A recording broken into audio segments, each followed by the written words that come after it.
Mga ka-sports, binabash ngayon ang head coach ng Gilas Women pero kilala mo ba talaga kung sino si Patrick Aquino or mas kilala nating Coach Pat? At bakit kahit 4 losses at 1 win sa FIBA Women's Basketball World Cup, marami pa ring naniniwala sa kanya? Kung trip mo po ang ganitong content, paiwan ng follow at pa-subscribe na din. Tara po, simulan na natin. Steve here and Jack, our senior member. Mga ka-sports, si Coach Pat Aquino ay hindi lang po basta coach. Isa siya sa pinaka-importanting tao sa pag-angat ng women's basketball sa Pilipinas. Dating player at naging coach sa collegiate level, head coach ng NU Lady Bulldogs, dominant team sa UAAP, naging architect ng history rise ng Gilas Pilipinas Women. Sa ilalim niya, nakamit ng Gilas Women ang mga sumusunod: multiple SEA Games medal, historic qualification sa FIBA tournaments, pag-angat ng ranking ng Pilipinas sa world stage. Sa madaling salita, si Coach Pat ang isa sa nagbukas ng pinto para makilala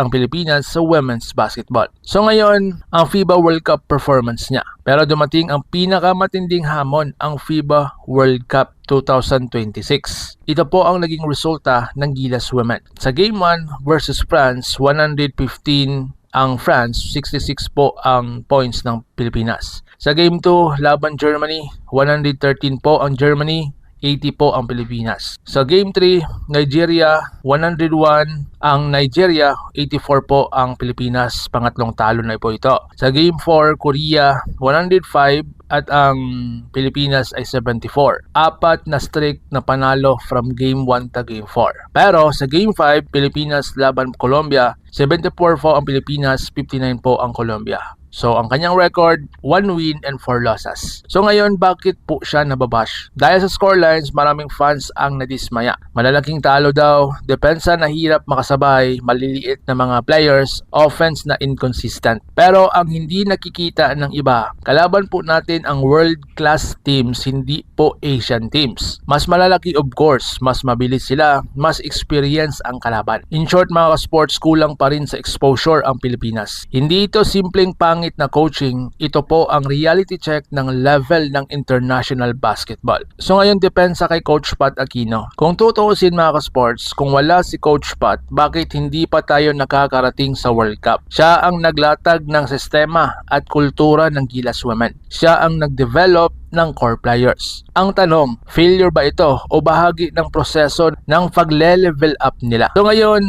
dito naman tayo kay Bol issue. Habang mainit ang usapin kay Coach Pat, isa pang usapin ang pinag-uusapan ang debut ng 7'3" NBA player na si Bol sa PBA. Mga ka-sports, walang duda, sobrang talented, kayang mag-coast to coast, may scoring, may highlights. Pero ito po ang concern, ang kanyang attitude, effort, low motor, shot selection, fit sa team system. Ayon sa obserbasyon ng mga ilang PBA insiders, nag-dominate siya ng bola na wala ng rhythm ang team, kulang sa depensa at hustle. Madaling ma-frustrate sa physicality. Pero ang stats ni Bol, 38 points, 15 to 34 shooting, pero mataas ang attempts na apektuhan ng team play. Ito ang malaking comparison, talent versus system, individual brilliance versus team chemistry. Kung hindi marunong mag-adjust ang isang player, even gaano ka-talented, hindi ka tatagal sa sistema. At ito rin ang lesson na pwede nating i-apply sa Gilas Women. Hindi lang talent ang laban, kailangan ng sistema, chemistry at experience. Sa huli, hindi dapat basta-basta hinusga si Coach Pat Aquino. Siya ang nag-angat sa Gilas Women, World Cup exposure equals learning experience. Kailangan ng suporta, hindi po bash. At sa kabilang banda si Bol, kayang maging superstar pero kung hindi mag-adjust, magiging problema rin. So ngayon mga sports,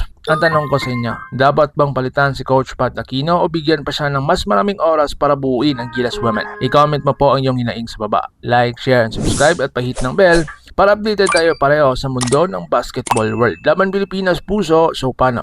Ingat po kayo. Mga ka-sports, kung hilig ninyong bumili ng mga Gilas jersey, Gilas accessories at mga gamit na pang basketball, habang nanunood po kayo sa aking mga videos, kindly check this basket on this lower part ng ating video at magpa-pop up yung ating mga items sa gilid. Mga legit po yung mga items dyan and see to it po na makabili po kayo ahead of time kasi meron po yung mga discounts and mga promos depende po sa seller. And also, kunting suporta din as a content creator po. Salamat!